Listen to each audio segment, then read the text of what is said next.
They served prime rib and imported French tarts, but not for me. My You're not mother-in-law blood, so you're smiled not really sweetly, family. as if generosity ran in her veins, yet she announced the feast was for family only. My plate held a reheated piece of chicken, bones jutting while the table clapped and cheered for the 7 plates of glistening meat she placed before everyone else. I looked at my husband and asked the only question that mattered: am I family or not? He didn't even glance at me. He just kept chewing. And that silence, heavier than any insult, cracked the air wide open. What followed that question would change everything. Before we go further, tell me, what would you have done in my place? Drop your thoughts in the comments, and if stories like this make you think twice about silence, make sure to like, share, and subscribe so you don't miss what comes next. My name is Emily Cooper, and I've been married to Daniel Harper for 7 years.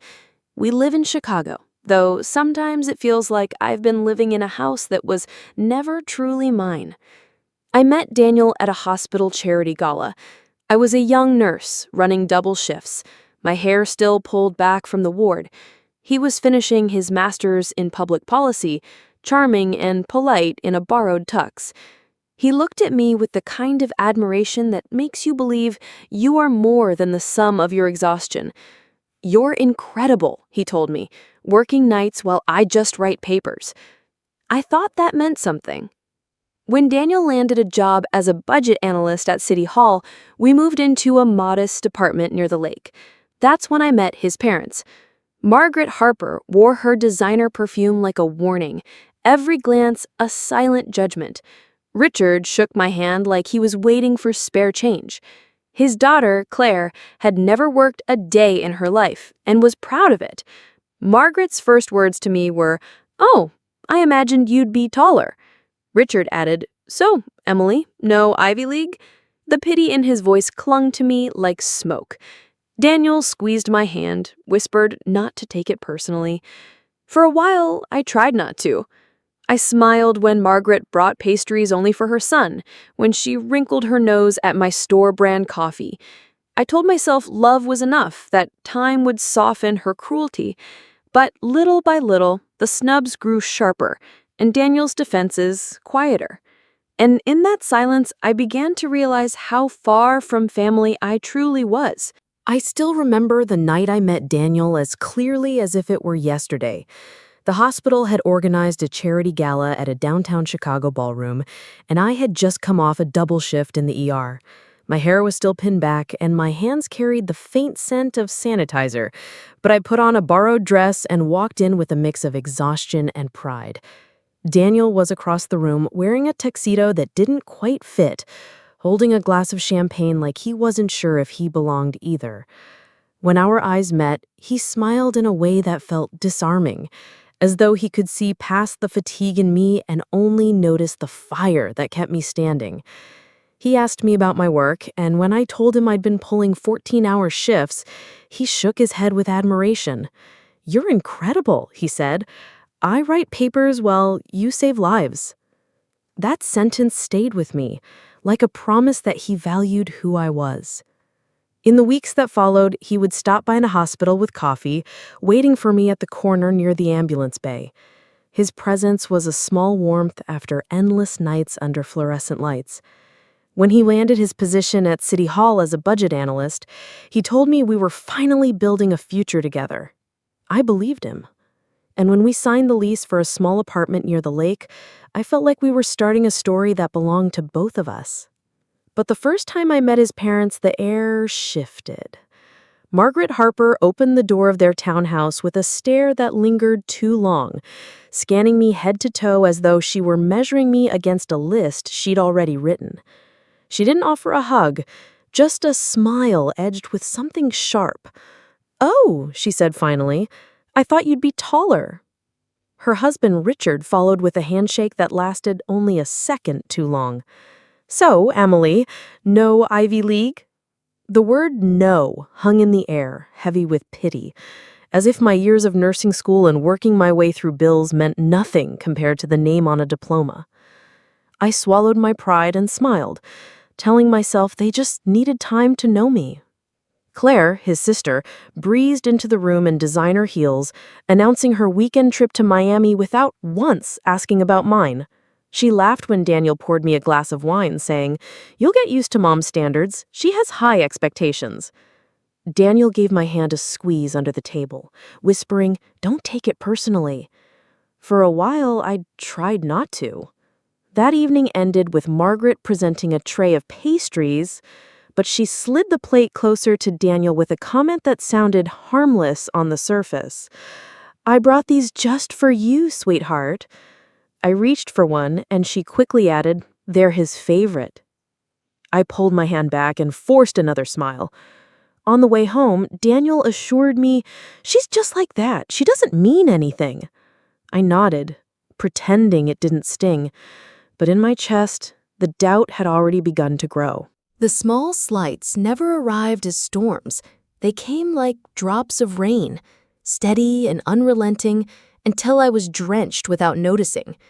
Margaret would arrive at our apartment with her glossy shopping bags, setting down a box of eclairs she had picked up from some boutique bakery. She would hand them directly to Daniel, her voice syrupy. "Your favorite, darling. I know how hard you work." Then she would glance at me, almost amused, as if to remind me that the sweetness was not meant for me. I would pour coffee from my own pot, and she would wrinkle her nose. "Store brand? Oh, Emily, you must let me send you a proper order next time." I laughed it off, but my hands tightened around the mug until it almost cracked. One afternoon, I came home early and found her in our bedroom, drawers half open, my clothes folded back like evidence. She looked up without guilt. "I was searching for a napkin," she said, though her fingers were still resting on my bank ledger. She flipped it open and shook her head. So little saved, no portfolio at all. Daniel should have married someone with at least a plan. I stood frozen in the doorway, my heart pounding, and when I looked to Daniel later, he simply said, "She doesn't mean it. That's just how she is." But each excuse he offered carved a deeper crack between us. It was Christmas when the truth stung the sharpest. We sat around the long oak table, glittering lights reflecting in crystal glasses. Richard passed out envelopes with tickets. Claire unwrapped a designer coat. Margaret unveiled monogrammed gifts for cousins and friends. My turn came with a small box wrapped in recycled paper.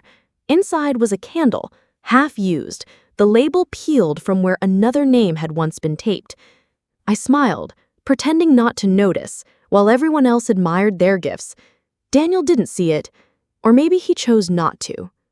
Even their whispers became daggers. I overheard Richard once flipping through a pay stub that Margaret had somehow taken from my bag. "She doesn't even manage investments. Imagine surviving on just a salary." Claire chimed in with her mocking sympathy. "I could never do all that grunt work, but good for you, Emily, really." Her smile cut deeper than her words. I learned to hold my tongue, to swallow each insult like a stone pressed into my chest. Daniel's hand, once firm in defense, grew slack. He no longer told them to stop, no longer reminded them that I worked harder than most people they knew. Instead, he stayed quiet, nodding, chewing, sipping wine, as if silence could shield him. And in those silences, I felt myself disappearing. Year after year, gathering plates, serving drinks, laughing politely, I became less a wife and more a servant with a marriage license. Still, I kept showing up. I told myself love was enough, that history could outweigh humiliation. But deep down, I began to wonder how long a person could stay standing in a house built on contempt. Last summer, Margaret called and told me to pack. Her voice carried the false warmth of someone rehearsing generosity. "Family getaway," she said. "The cabin on Lake Michigan. Bring comfortable clothes." For a moment, I let myself believe it was an invitation meant for me, that maybe this time things would be different. I folded sweaters into a small bag, slid my sandals in, and imagined a weekend where I could finally belong. The day we left, Daniel drove us to his parents' house. The car filled with the smell of his cologne and the sound of Margaret's directions on speakerphone. When we arrived, the driveway was crowded with suitcases and coolers stacked by the door. Everyone buzzed with excitement. Claire snapping pictures on her phone, Richard checking fishing gear. Margaret stood by the car, giving orders like a general. "Emily, make sure the cooler is latched properly. Daniel, help your father with the rods." I smiled, eager to please, pretending not to notice the way her eyes slid past me as if I were hired help rather than her son's wife. Inside, I slipped to the restroom, just a quick moment to wash my hands before the long drive. The water ran cool across my skin. I dried them carefully, straightened my shirt, and when I stepped back into the hallway, the silence startled me. The front door stood wide open. The laughter and footsteps were gone. Through the window, I saw the taillights of the SUV turning down the street. My bag was still by the stairs. My heart hammered as reality sank in. They had left me without me. I called Daniel, my voice cracking. He answered on the second ring, his tone almost casual. "Mom thought it would be better if it was just family." I froze. "But I'm your wife." There was a pause, then the words that split me open. "Yeah, but you're not blood." I stood alone in their hallway, the echo of those words hanging heavier than any slammed door.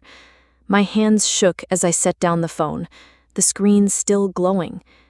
Outside, the sun shone bright, but I felt the cold of winter in my chest. My suitcase leaned untouched against the wall, mocking me. I waited, foolishly, for them to come back, for Daniel to realize what had happened, but no one did. The sound of cicadas filled the emptiness, and the smell of Margaret's perfume lingered faintly in the air. That night, when Daniel returned, he didn't look ashamed. He tossed his keys onto the counter and avoided my eyes. "It wasn't personal," he said, dropping onto the couch. "Mom just wanted family." I stared at him, words burning on my tongue, but nothing came out, because in that moment, I understood he didn't see me as family either. The drive to the cabin had left me behind, but his silence had left me long before. The August dinner had become a tradition in the Harper family, a yearly gathering where cousins flew in, where Margaret displayed her silverware as if it were a crown. A week before, my phone buzzed late at night. Her voice was crisp, almost sweet. "Emily, you'll help with prep, won't you? Guests expect a certain standard." I agreed, though it wasn't a question. Daniel lay beside me, scrolling his phone, not once lifting his eyes when I hung up. The morning of the dinner, I rose at 6 a.m. while the city still slept. The apartment was silent except for the hiss of the iron as I pressed linen napkins. Margaret insisted had to be perfectly folded. By 7, I was dusting picture frames, wiping smudges from wine glasses, vacuuming the rugs that weren't even mine. My arms ached, my back tightened, but no one offered a hand. Out on the patio, I saw Daniel with his parents, sipping espresso from delicate cups, laughter drifting through the open door. The smell of strong coffee reached me, but not a single invitation to join. By 9, Margaret appeared with a clipboard. She pointed to the counters where vegetables waited, to trays that needed polishing. "Don't forget, the sauce needs to simmer for exactly 30 minutes. Presentation matters." Her heels clicked across the tile as she left me to work. Claire waltzed in around noon, hair still damp from a salon visit. She barely glanced at me before tossing her purse on the counter. "Don't forget the vegan option for Aunt Caroline," she said, breezily, then vanished upstairs without lifting a finger. I chopped, stirred, wiped, carried, every motion mechanical, my stomach empty. By the time guests began to arrive, laughter filling the halls, I forced a smile, ushered them inside, topped off drinks I never tasted. Daniel moved through the crowd like a ghost, offering greetings, but never glancing at me. When I whispered for help carrying the roast, he muttered, "You're doing fine," and walked away. The clinking of glasses, the chatter of cousins, the rustle of fine dresses filled the dining room. My shirt clung to my skin, damp from the steam of the kitchen, but I pressed on, because what else could I do? Only when the plates were finally set and the sauces reheated did I sink into a chair at the end of the table, my hands trembling beneath the linen. For a fleeting moment, I thought perhaps the worst was over, that maybe I could breathe, eat, and fade into the background. But Margaret stood, her smile saccharine, her voice carrying over the hum of conversation. "I have a surprise," she said.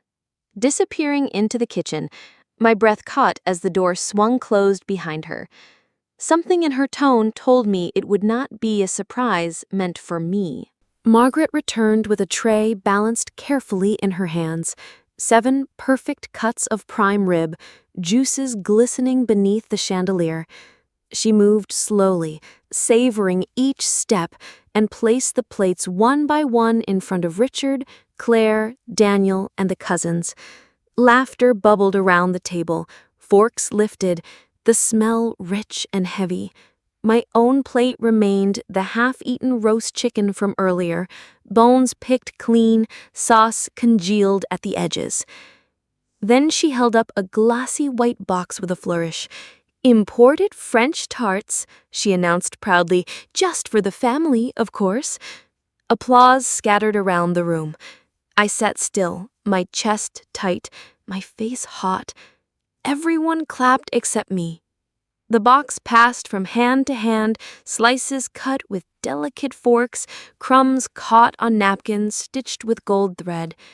Aunt May leaned toward me, her voice hushed but clear enough for the table to hear. "Margaret, didn't you make one for Emily?" The question sliced through the noise. Margaret didn't even hesitate. She looked at me as though I were something stuck to her heel. "I only ordered for family," she said lightly, sipping her wine. My ears rang. I turned to Daniel, searching his face. He didn't look up. He cut into his steak, chewing slowly, as though none of it touched him. The room shifted. The cousins shifted in their chairs. May's brow furrowed. "Daniel, your wife just asked you something." I spoke before he could. My voice was steady, though my hands trembled under the table. "Tell me, Daniel, am I family or not?" He set his fork down at last, more annoyed than startled. "Don't do this. Not here." "Oh, I think this is exactly the place," I said. Silence stretched across the table. Glasses froze halfway to lips. Claire gave a small, sharp laugh. "Honestly, Emily, making a scene over food?" "Food?" I repeated, my voice low. "This isn't about food. This is about 7 years of being treated like the outsider. 7 years of being reminded I was never enough." My words cracked the stillness like glass shattering.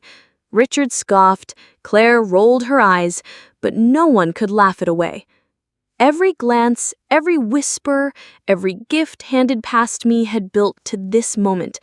And now, with the entire family watching, I could no longer stay silent.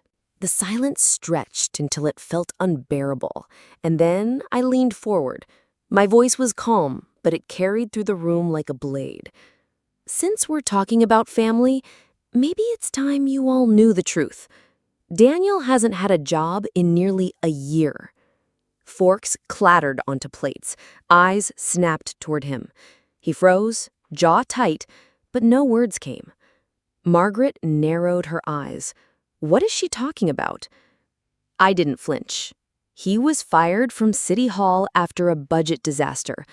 Hundreds of invoices went out wrong, thousands of dollars missing, and he signed off on them. He never told you because it was easier to let you keep mocking me while I paid the bills." Gasps rippled down the table. Claire's fork hovered midair, her mouth open. Richard's face reddened as he turned to his son.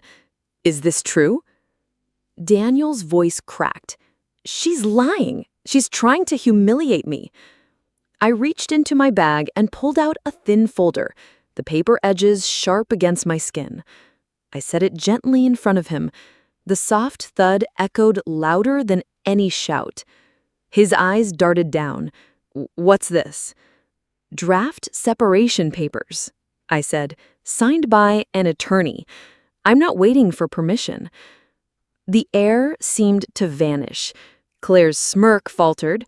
Margaret's wine glass slammed against the table, the liquid sloshing. "You don't talk to my son like that. And you don't treat me like I'm disposable." I looked straight at her, then at each face around the table.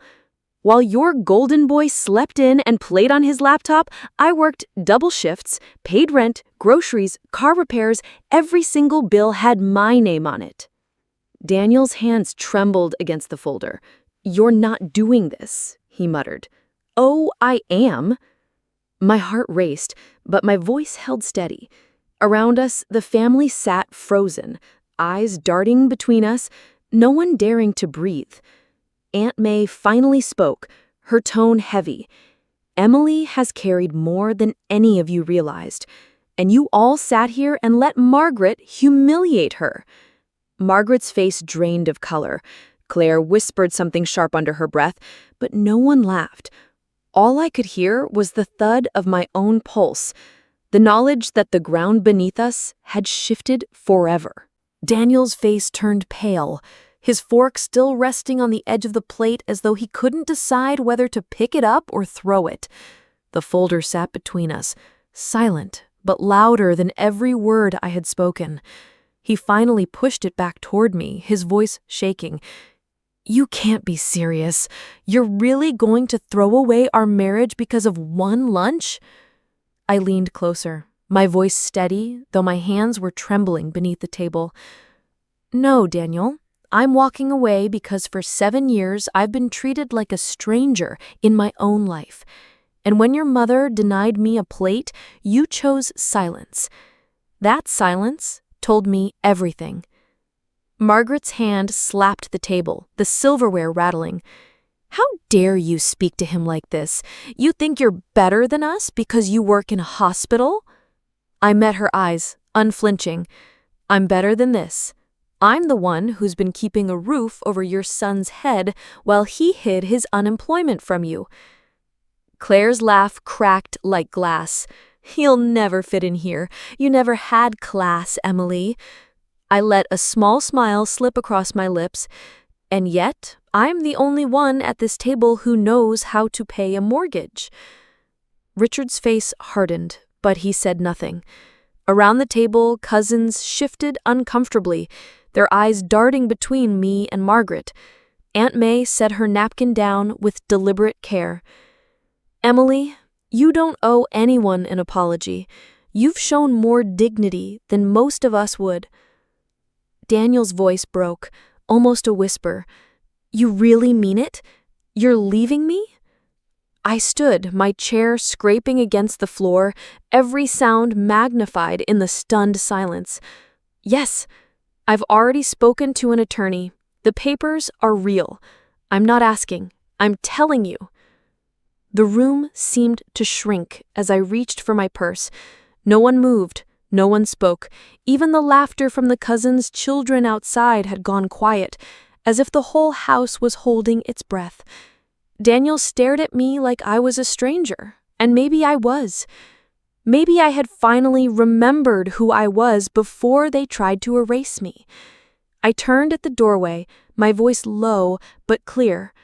"You had 7 years to treat me like family. You chose silence. And now, I choose myself." In the weeks that followed, the Harper name began to lose its shine. Word of that dinner traveled fast through cousins, neighbors, and the extended circle that once clung to Margaret's invitations. Aunt May was the first to speak openly, telling anyone who asked, "You don't starve someone and call it hospitality." Soon after, Margaret and Richard were quietly uninvited from 2 weddings.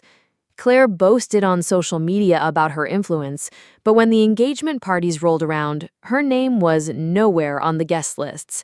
The family that once applauded their cruelty now stepped away, one by one.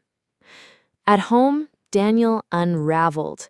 The man who once strutted in his pressed suits now drifted through the apartment in sweat-stained shirts, his laptop open to job postings he would never apply to. One night, I came back from the hospital and found him on the couch, a bottle of whiskey half empty, his eyes glassy. "This is what you wanted, right? To burn it all down?" I stood at the doorway, my voice flat. "No, Daniel, I just stopped pretending the ashes were flowers." By September, the court date was set. I arrived in a navy dress, hair pinned back, every receipt and statement tucked neatly into a binder. Daniel shuffled in late, his suit too tight, his tie crooked. He wouldn't meet my eyes. My lawyer barely spoke. The documents spoke for themselves. Month after month of bills I had paid while he slept through mornings. At the end, he muttered, "I can't believe you're doing this to me." I rose slowly, every word deliberate. "No, Daniel, I can't believe you did this to me." The judge signed the decree, and just like that, it was done. I walked out into the late afternoon sun, the city humming around me, and felt the strangest sensation. Silence. Not the silence of humiliation, not the silence of being erased at a table full of people, but a silence I had chosen. That night, I didn't celebrate with champagne. I ordered takeout, set the container on my small kitchen table, and ate slowly. When I finished, I slept for 12 hours straight. No alarms, no footsteps in the hall, no clipped remarks waiting at the door. For the first time in years, the silence was mine, and it felt like freedom. The apartment I moved into was small but bright, with a southern balcony that caught the morning sun. Boxes stacked against the wall slowly turned into a home, each shelf filled not with gifts chosen to belittle me, but with things I chose for myself. My coworkers sent plants and welcome baskets, simple kindnesses that felt like treasure after years of barbed smiles. My new manager shook my hand and said, "We've heard nothing but great things." And for the first time in so long, I felt seen without needing to defend who I was. One October evening, as the city lights blinked alive outside my window, my phone buzzed with an unfamiliar number. I almost ignored it, but something made me swipe. It was Daniel. His voice was quiet, almost boyish. "I miss you. I should have said something that day. I should have stood up." I closed my eyes, letting the silence stretch before answering. "You had 7 years, Daniel." He stammered. "I know. I was scared. Scared of my mother. Scared of everything." His words trailed off like smoke. "Maybe I could come see you, talk face to face?" I looked at the skyline, the hum of traffic below. "No need," I said softly. Everything I needed to hear, I heard in that dining room. There was no argument, only the sound of him breathing on the other end. Finally, I added, "I'm not angry anymore. I just don't belong to that life, and it doesn't belong to me." The line went quiet. "So that's it?" he whispered. "That's it." I hung up. I stood in my kitchen for a long moment, listening. No footsteps rushing in, no voices raised, no glasses clinking in mock celebration. Just me, the quiet hum of the fridge, and a basil plant reaching toward the light. Some silences wound you. Some silences heal. And here's the truth I want you to carry with you. Respect is not a favor, it's a right. Don't let anyone convince you that silence means love when silence is really erasure. If this story touched you, share it with someone who needs courage today. And don't forget to like, share, and subscribe, because sometimes the stories we tell are the ones that save us.